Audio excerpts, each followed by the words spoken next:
Ir pienācis laiks astroloģiskai prognozei nākamai nedēļai. Vārds Aleksandram Sokolovam. Labrīt! Man ir prieks ziņot jums, ka septembra un oktobra sākuma saspringtie astroloģiski aspekti būtībā beidz savu sagraujošu darbību. Šonedēļ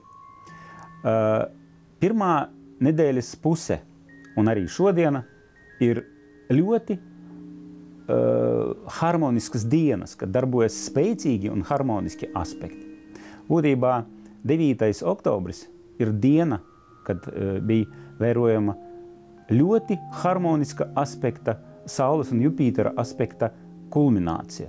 Bet tas nenozīmē, ka šodien un rīt aspekts vairs nedarbosies, jo viņam spēks būs līdz 19. oktobrim. Tamdēļ viss, ko mēs darīsim, būs notiks uz kāda labvēlīga pamata un jāizmanto šo brīnišķīgu laiku.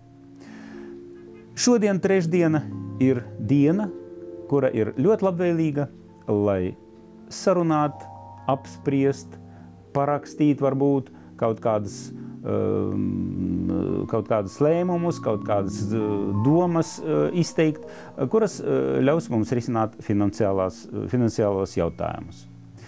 Vienīgi, ko jābrīdina, ka nedēļas beigās jāuzmanās, lai nebūtu trauma, sevišķi vīriešiem, bet arī ar vīriešu draugiem, ja mēs varam noformulēt un uzstādīt sev priekšā kaut kādas nopietnas problēmas, tad viņas būs risināmas, pie tam varbūt ar ļoti oriģinālajā veidā.